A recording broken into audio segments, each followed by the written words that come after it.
Hey everybody, today I'm doing a Fallout DLC tier list. Without further ado, let's begin.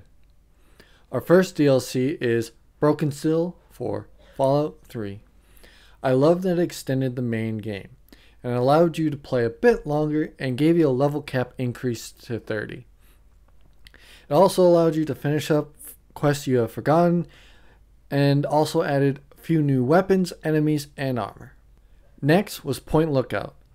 To be honest, Point Lookout had a wonderful story, though a bit short. It did have a few good enemy types and new weapons, but with lack of armor variants, I just wish it would have added something more than just a story. Maybe some new mechanics or something that brought items to the capital wasteland. But all in all, I think it was alright. Next, the Pit.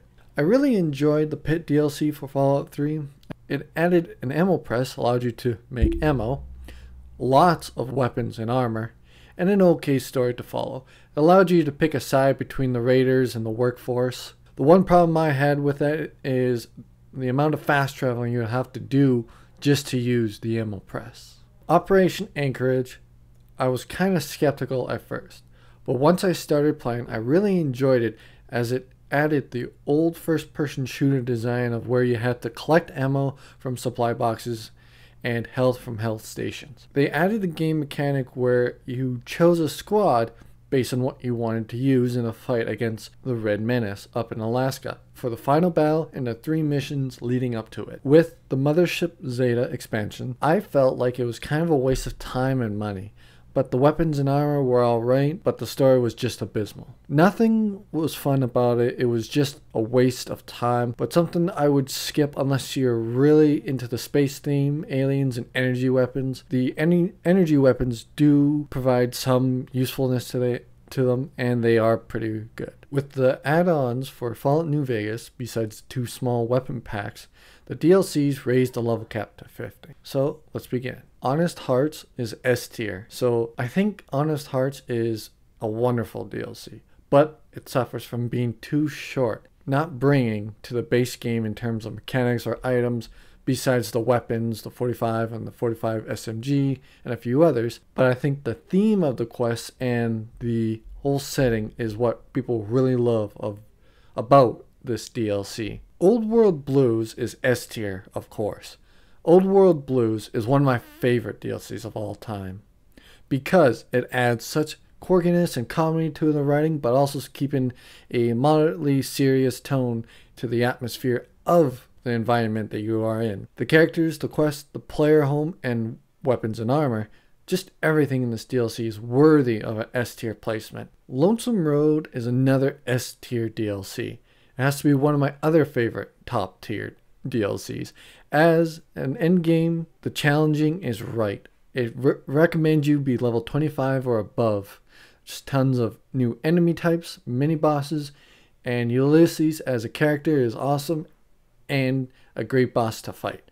Or you can talk him down. Alongside this, besides the perks and the level increase, it also gives you some new crafting recipes. So this next one might be a bit controversial, but it's Dead Money, and it's in B tier.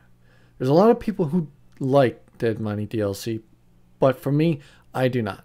It is more of a horror aspect and survival, but I did not like the horror element or the survival of it because it was just too difficult for me.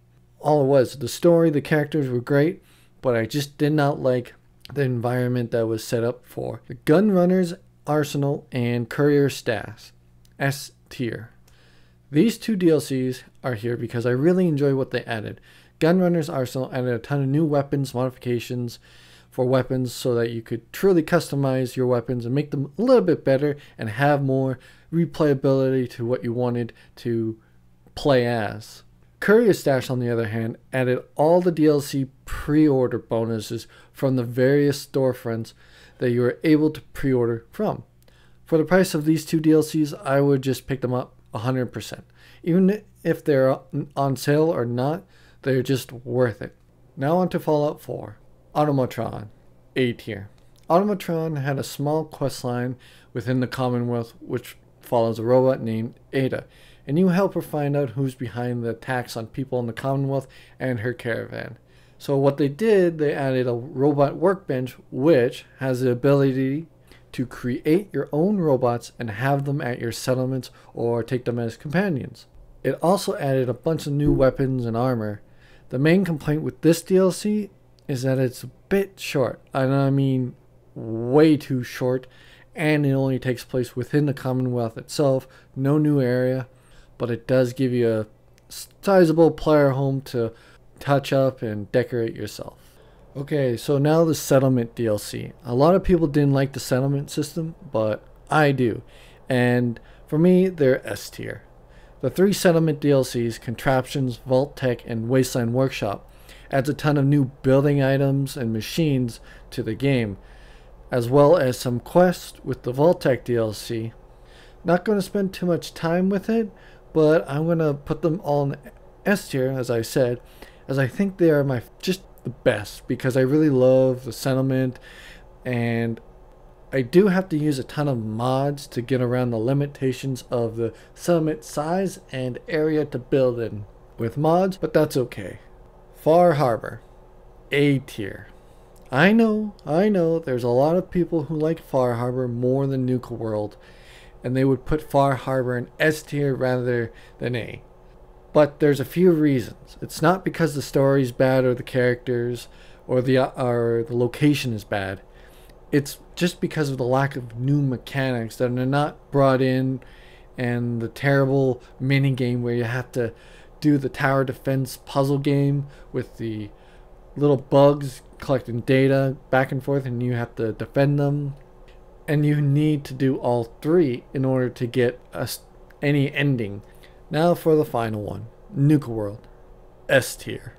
Nuka World, it has to be one of my favorite mechanics in there, which allows you to raid the Commonwealth and become a raider. Though this feature is not totally fleshed out, it's still fun, and there's a lot of new things to build and play with, as well as all the armor and weapons that you get. There's the Kula Cars Arena, where you get to fight challengers who make it through the gauntlet. There's a legendary challenger after the 6th one, or on the 6th one, and you get a legendary Gatling laser with the unlimited ammo basically, so that's pretty cool. There's the Nuka-Cade, which allows you to play Nuka based games, and you can win prizes with the tickets that you earn. There are 5 areas within Nuka World that you have to claim and give to a gang. One alternative option is to take out the raiders and save the people who are enslaved by them. Each area in Nuka World has a quest associated with it, and a little bit of environment storytelling within it.